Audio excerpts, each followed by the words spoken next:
Ukraine से full and final जंग की तैयारी। जी हां, सवाल तो यही है, रूस अब यूक्रेन से जल्द युद्ध खत्म करने के मोड में आ चुका है। और ये क्यों कहा जा रहा है, इसके पीछे का तर्क लॉजिक क्या है, ये भी देखिए। यूक्रेन से जंग खत्म करने के लिए उस पर विनाशक हमलों की तैयारी।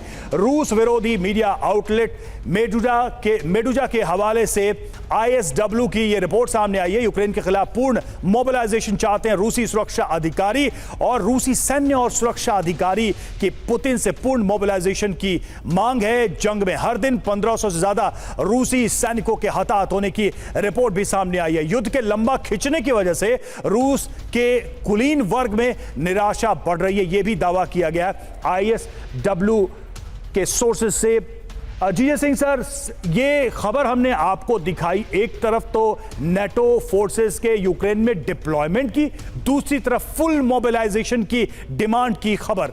क्या यह माना जाए वो एस्केलेशन पॉइंट जिससे पूरी दुनिया डरी हुई थी, ये उसी डायरेक्शन में बढ़ती हुई दोनों खबरें हैं? देखिए, बिल्कुल ठीक आपने कहा, क्योंकि मैं समझता हूं कि जो नाटो देश है, जैसे कि हम बात कर रहे थे, पोलैंड हुआ, यूक्रेन तो है ही, उसमें जर्मनी हुआ, लटाविया हुआ, और कई देश जो बॉर्डर जिनका लगता है रशिया के साथ, वो अपने सेल्फ डिफेंस में अपनी किलाबंदी कर रहे हैं जी। और दूसरी जगह पे हम नॉर्थ में अगर जाएं, आपने पहले कुछ दिन एक खबर दिखाई थी आपकी चैनल ने कि नॉर्वे के जो ऊपर इनका यूएस और ब्रिटेन का जो एक न्यूक्लियर पावर्ड एक स्टेशन था जहां से वो कभी भी कोई मिसाइल अटैक कर सकते हैं, उसको उन्होंने एक्टिवेट कर दिया है। डोरमेंट था वो पहले उसमें ज्यादा कोई हलचल नहीं थी, अब उन्होंने एक्टिवेट कर दिया है। तो मैं समझता हूं कि जो रशिया है, इन देशों ने घेराबंदी के किलाबंदी तो हो रखी है, घेराबंदी भी कर दी है। तो इससे जो रशिया है उसकी थ्रेट परसेप्शन बढ़ जाती है, क्योंकि हर कोई देखता है कि जब वो घिर गया है उसके साथ, तो पुतिन की जो थ्रेट परसेप्शन बढ़ी हुई है, तो वो अपनी मोबिलाइजेशन कर रहा है।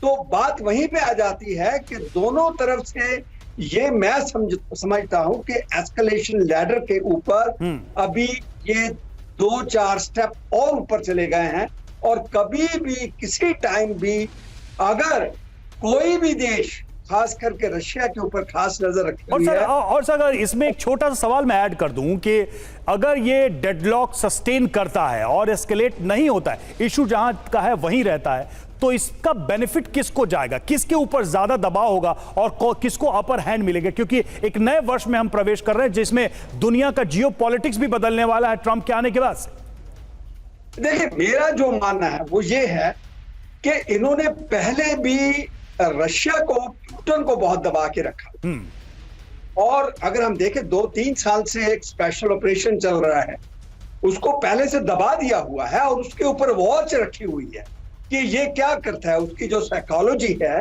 वो इन्होंने अभी तक उसका पूरा जो रिपोर्ट निकाल लिया है कि ये लाल बटन जो न्यूक्लियर का है वो नहीं दबाएगा। ठीक है, क्योंकि इसका मतलब ये भी क्यों नहीं दबाएगा, क्योंकि उसको अपने देश का भी कुछ डर है, क्योंकि चारों बिल्कुल ये बहुत ही अहम पॉइंट आपने कहा कि सबकी अपनी अपनी चिंताएं, अपने अपने कंसर्न्स हैं। और देखिए, इस बीच एक और जानकारी आपको बता दें कि लंबा खिंच सकता है रूस यूक्रेन युद्ध, जिसका हम थोड़ी देर पहले जिक्र भी कर रहे थे कि अलग अलग पार्टीज इस वॉर को एक्सटेंड करना चाहती हैं। देखिए, अमेरिकी NSC प्रवक्ता जॉन किर्बी ने यह दावा किया है, शांति वार्ता के लिए तैयार नहीं है रूस यूक्रेन, सौदेबाजी के लिए रूस पर नहीं लगे प्रतिबंध। यह किर्बी ने कहा, जल्द ज़ेलेंस्की ट्रंप के बीच बैठक की उम्मीद है।